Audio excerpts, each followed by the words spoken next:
वित्तीय वर्ष 24 और 25 के समापन के बाद वित्त मंत्री राधा कृष्ण किशोर के द्वारा आज एक प्रेस वार्ता का आयोजन किया गया, जिसमें उन्होंने बताया कि वित्तीय वर्ष जो 24-25 था उसमें क्या लक्ष्य हमने रखा था और क्या हमने हासिल किया। साथ ही साथ उन्होंने बताया कि आने वाले जो 25 और 26 का जो वित्तीय वर्ष बीतेगा उसमें हमारा जो लक्ष्य होगा उसको हम लोग लगातार पूरा करने का काम करेंगे। साथ ही साथ मैया सम्मान योजना की राशि को लेकर लगातार लोगों के द्वारा आवाज उठाई जा रही थी कि मैया सम्मान योजना की राशि से सरकार को घाटा हो रहा है, तो उसका भी उन्होंने जवाब देने का काम किया। बताना चाहता हूँ, मैं समझता हूँ ये सब पत्ती आप लोगों को मिल गई हो कि पिछले वित्तीय वर्ष में जो हमारा बजट का आकार था 1,28,900 करोड़ रुपए, राज्य का जो अपना टैक्स, ओन टैक्स, जिसमें शेयर ऑफ सेंट्रल टैक्सेस, केंद्र के करों में राज्य की हिस्सेदारी, अनुदान की राशि, वाणिज्य कर, land revenue, excise, registration, transport, mines,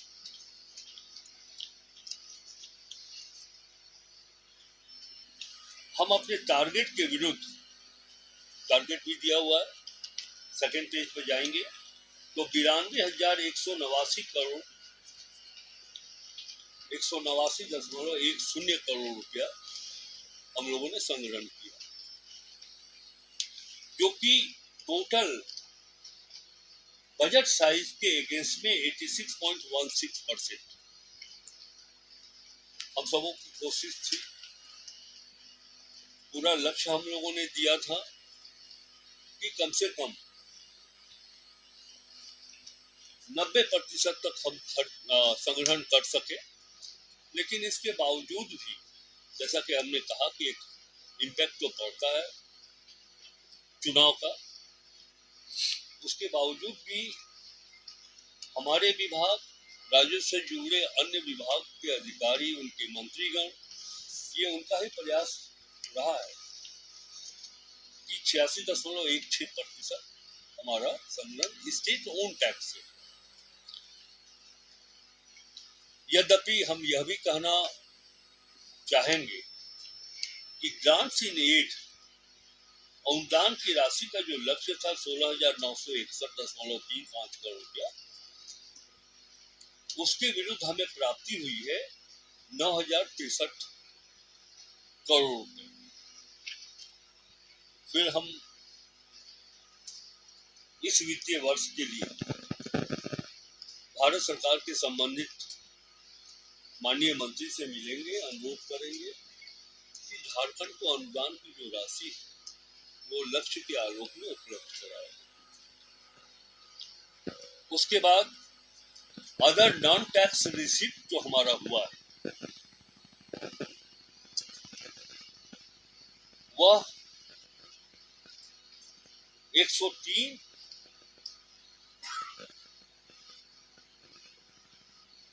1,34,000 क्या है, 1 लाख क्या पढ़ेंगे इसको, 1,03,000 1,03,469.82 यानी कि 80.27%।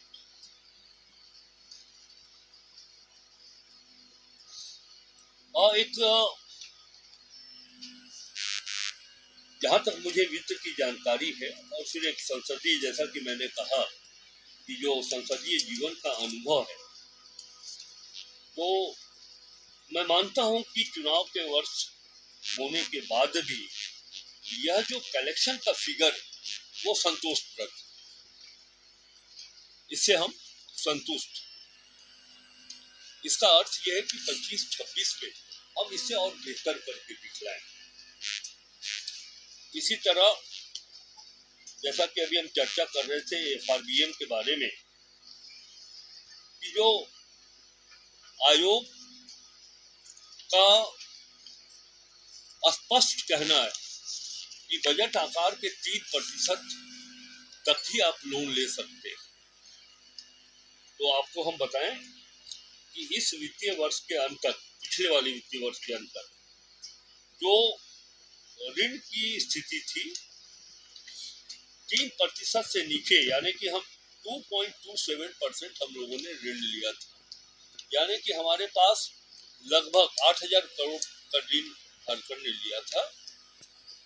और अगर उस आयोग के उस दिशा निर्देश की बात करें कि 3% तक ले सकते थे, तो पिछले वित्तीय वर्ष में क्योंकि हम लोगों ने 8,000 करोड़ लिया था, 12,000 करोड़ हम और ले सकते थे, लेकिन इसकी आवश्यकता हम लोगों ने अपने कुशल वित्तीय प्रबंधन से नहीं आने दिया। और सबसे अच्छी बात ये रही कि मैया समान योजना के लिए जो पैसे की आवश्यकता थी, राज्य अपने संसाधनों पर उस राशि की व्यवस्था कर मैया समान योजना पर राशि गणांकित। खर्च की स्थिति के बारे में हम आपको बताएं, वो कहाँ है लगभग अकाउंट में जो पैसा जमा है वो नहीं, कितना? नहीं। इस बात की समीक्षा मैंने की है विभाग के अधिकारियों के साथ, तो मैंने ये देखा है कि वर्ष 2010-11 का भी पैसा जो है सो पार किया हुआ है पीएलए। तो मैंने एक निर्देश दिया अपने सचिव को और उनसे ये कहा कि आप एक रिपोर्ट मांगिए हर विभाग से कि उनके विभाग में कितनी राशि कब से पीएल अकाउंट में पार की गई। ये वित्तीय प्रबंधन के विपरीत बात है कि अगर हम छूट दे किसी योजना के अगेंस्ट में, अगर आप पैसा खर्च नहीं कर पाए, पीएल अकाउंट में आपने पार किया है राशि, तो 2 वर्ष हम मान सकते कि 2 वर्ष, क्योंकि योजनाएं ऑनगोइंग होती है, जैसे जैसे एमबी आता है वैसे वैसे पैसा निकलते जाता है। लेकिन 10-11 से 12-13, 14-15 यानी कि 2 साल से पीछे की जो राशि पीएल अकाउंट में पार की गई, तो व्यक्तिगत मैं इसे एक बैड मैनेजमेंट मानता हूँ। एक पूरा कर ले तो विभाग इस पर तैयारी करके सभी विभागों से मांगा गया है कि आप अपना बताइए। कुछ आया भी है फिगर, और हम लोग का कुछ राशि हम लोगों ने पीएल अकाउंट से वापस लिया भी है जो वो खर्च नहीं कर पाए हैं। लेकिन एक समेकित डाटा अभी हम नहीं दे सकते हैं, इस पर कुछ वक्त लगेगा, लेकिन काम चल रहा है कि पीएल अकाउंट में पैसा रखने की छूट हम नहीं देंगे। मेरा दूसरा सवाल है, 1,18,000 करोड़ जो है, इसमें फरवरी और मार्च में पीएल अकाउंट में कितना पैसा जमा तो अगर है तो ठीक है। नहीं है वो अभी, क्योंकि नहीं है। लेकिन एक चीज हम आप संभवतः ये इन्होंने आनंद जी ने ये जानना चाहा कि ये जो खर्च की राशि दिखाई गई है उसमें पीएल अकाउंट की भी राशि समाहित है क्या कुछ है? नहीं, जो पीएल अकाउंट की राशि है वो इसमें नहीं दर्शाई। और एक सवाल मैं एक ब्रीफ आउटलाइन आप लोग को कमर्शियल टैक्स डिपार्टमेंट के बारे में देना चाहूँगा। कॉन्स्टिट्यूशन के आर्टिकल 246 के तहत एक 7th शेड्यूल है जो कि यूनियन ऑफ इंडिया और स्टेट्स के लेजिस्लेटिव पावर्स को डिवाइड करता है। उसके तहत राज्यों को कौन कौन से कर लगाने की शक्ति है वो हम लोग को प्रदत्त की गई है। राज्य सरकार के रूल्स ऑफ एग्जीक्यूटिव बिजनेस में विभिन्न इंटरनल रिसोर्स के डिपार्टमेंट्स के बीच में ये टैक्सेस का बंटवारा किया गया है। तो कमर्शियल टैक्स डिपार्टमेंट को जो मुख्य टैक्सेस हैं, पहला हो गया SGST, जिसको कि आप लोग मतलब नॉर्मल तो कोर्स में GST बोला जाता है। अगर ध्यान से देखेंगे तो कोई भी बिल आपको मिलता है उसमें 2 कंपोनेंट होते हैं, एक CGST, एक SGST। तो हम लोग SGST का कलेक्शन देखते हैं, CGST गवर्नमेंट ऑफ इंडिया देखती है। दूसरा हो गया वैल्यू एडेड टैक्स, बहुत कम कमोडिटीज़ में होता है। बेसिकली पेट्रोल, डीजल, एटीएफ और लिकर पे होता है। इसके अलावा तीसरा हो गया इलेक्ट्रिसिटी ड्यूटी, जो बिजली के उत्पादन पे लगती है राज्य के अंदर। चौथा हो गया प्रोफेशन टैक्स।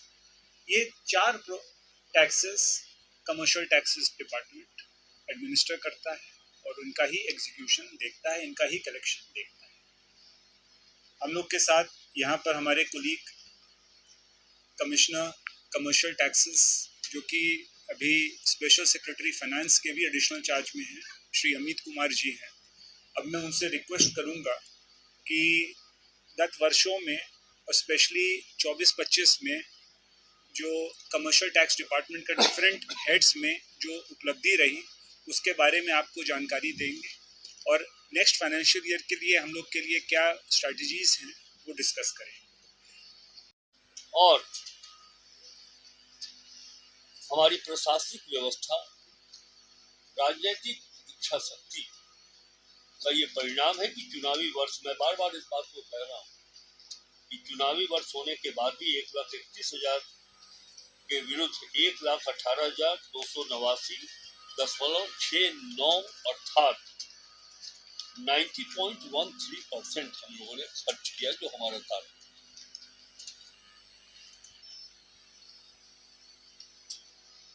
कुल मिलाकर के अपनी ओर से,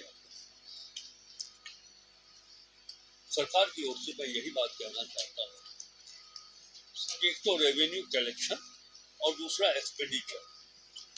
कुशल वित्तीय प्रबंधन का सबसे बड़ा महत्व यही है कि हम अपने रेवेन्यू कलेक्शन को आगे बढ़ाएं, तो सिर्फ आगे बढ़ा के रखें नहीं, जनता के बीच, जनता के हितों के लिए उस पैसे को खर्च भी करें। इसमें एक व्यापक संतुलन हमने देखा है। एक बढ़िया बैलेंस होने का ये जो है सो परिणाम कि हमारा रेवेन्यू एक्सपेंडिचर भी अच्छा हुआ है और खर्च हम लोगों ने किया है। ये बातें आप लोगों के माध्यम से राज्य की जनता को जाननी चाहिए। और मैं अपने वाणिज्य सचिव जी से और हाँ, इसके बाद आखिर हम लोग बैठे काहे के लिए, विशेष सचिव वित्त 25-26 में हमारी क्या योजना होगी रेवेन्यू कलेक्शन और खर्च करने की दिशा में, हम आग्रह करेंगे। वाणिज्य कर सचिव जी आपको बताएंगे कि प्रबंधन है वो आप सबों के बीच, आप सबों के माध्यम से हम सभी राज्य की जनता के सामने राज्य की वित्तीय स्थिति, विगत वर्ष हमारे सामने क्या चुनौतियां थी, उस आलोक में हमारा प्रबंधन कैसा था, ये राज्य की जनता को जानना चाहिए, उनकी जानकारी के लिए। इसलिए कि राज्य की जनता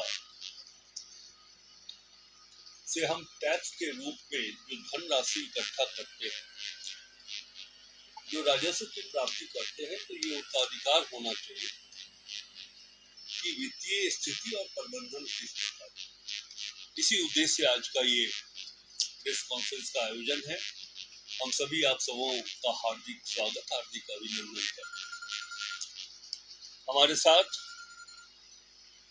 वाणिज्य कर विभाग के सचिव श्री अमिताभ कौशल जी हैं और वाणिज्य कर आयुक्त सह वित्त विभाग के विशेष सचिव श्री अमित जी। इस प्रेस कॉन्फ्रेंस को आप दोनों भी संबोधित करेंगे।